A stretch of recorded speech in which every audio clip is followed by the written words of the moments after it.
So without further ado, ladies and gentlemen, sports. And what means Mike Cozzi. Voigt pitch. There it goes deep left. It is high. It is far. It is gone. Luke Voigt. Cool hand Luke fills the void. Oh, that void is a droid. Hey. That's enough of that. Good morning, Mike. How are you? Guy's a jackass. Hey, he's a homer. There's no doubt about it. But you know what, dude? Do you remember when the Yankees bought up a kid that was hitting a lot of homers? One of the years they won the World Series. He looked a lot like Mickey Mantle. Do you remember that kid's name? I forget. No. Oh, anyways, he had a really great September when he was brought up.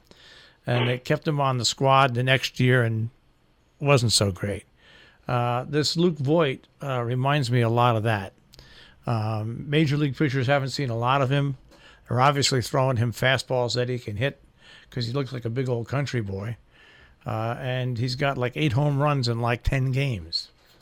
And he's got about 20 errors, too. Yeah, but I'm just talking about his hitting. But anyway, so the Yankees won a big game last night. They had to win that game. Yeah, you could thank an ex-Met for it. Familia got the Yankees started last night. He walked in a run, walked a couple more guys, and he got the Yankees started scoring some more runs. Then they brought in another reject, Fernando Rodney, who's pitched on about 97 teams. So, Oakland went to their let's use a pitcher an inning routine last night, and they got beat. And the only team that really does that successfully against the Yankees is Tampa Bay. They beat the Yankees all the time. Every time they play them, they use the pitcher in anything, and they just shut the Yankees down. Well, Oakland only got 2 hits last night, so the Yankees won because of their pitching last night. Because with the Yankees, all you have to do is put the ball in play, and they're going to make a few errors, and that's what didn't happen last night, and that's how the Yankees won this game. Yeah, Happ pitched another good game. Yeah, he pitched really well. He had a very low pitch count. He only pitched 78 pitches through 6. So then Boone went to the book of idiot managers and then went to as a pitcher an inning and almost blew it when Roberts threw 25% of the pitches that Happ threw in one inning, Robertson, and they got away with it last night. It was an off night for Oakland, and the Yankees took advantage of it. All right, where else do you want to go in sports? The Mets got scalped last night. They were winning 4-0 to the Dodgers. Final score 11-4. So. Nothing good for the Mets again last night. Boston beat Atlanta 5-1, so they just keep running away with it. And Houston won again last night. They're back to being very, very strong. And where else can we go here? Where are they? I'm looking for them here. Cleveland won 9-3 yesterday. So the teams that are expected to win won last night. All right, and Seattle really is out of it now. They're 10 games back with, 20-some games to go? Well, we'll find out this weekend. They play the Yankees. That'll be it. If they don't win the series against the Yankees, they'll be out of it. They have to look to sweep the Yankees to get back into the race. All right. So we've done baseball. Where else do you want to go now?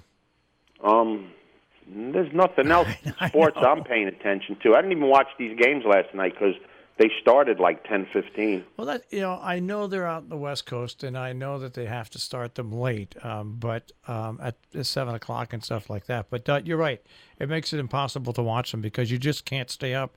No, it's the way it is. I mean, you can't start the game there 5 o'clock to appease the East Coast. The people work in the West Coast. Well, some people work on the West Coast in California, not all.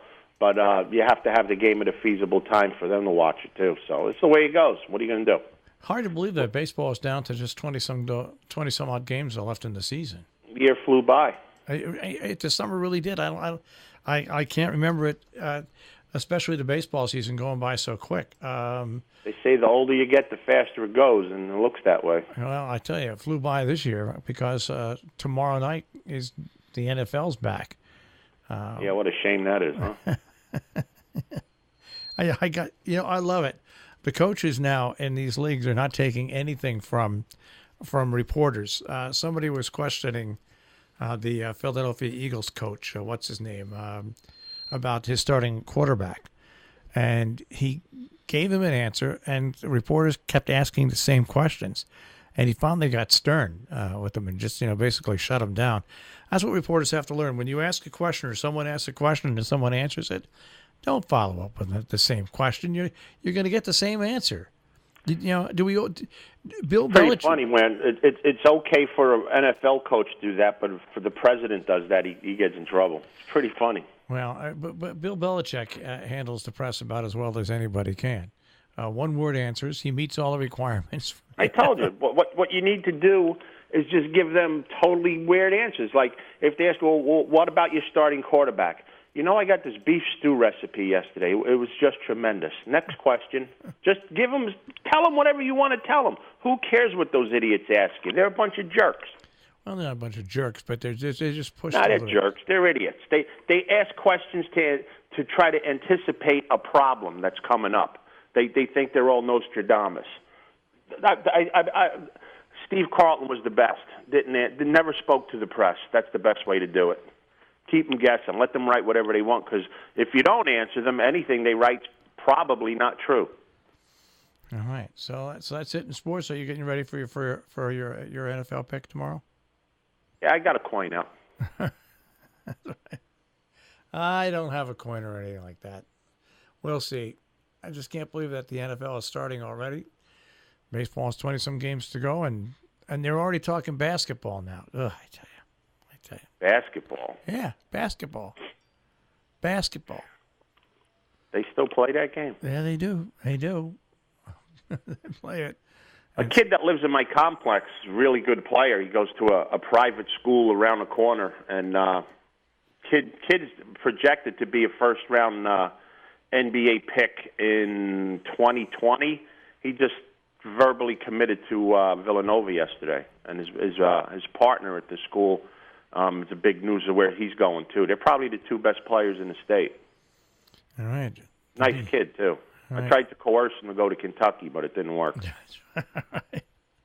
All right. Well, I'll coerce you to come back tomorrow. I'll make your NFL pick. I'll be here. I got the coin out. All right. Take care. Take care, guys. Mike Cozzi with the Check on Sports this morning here on The Breakfast Club on Robin Hood Radio.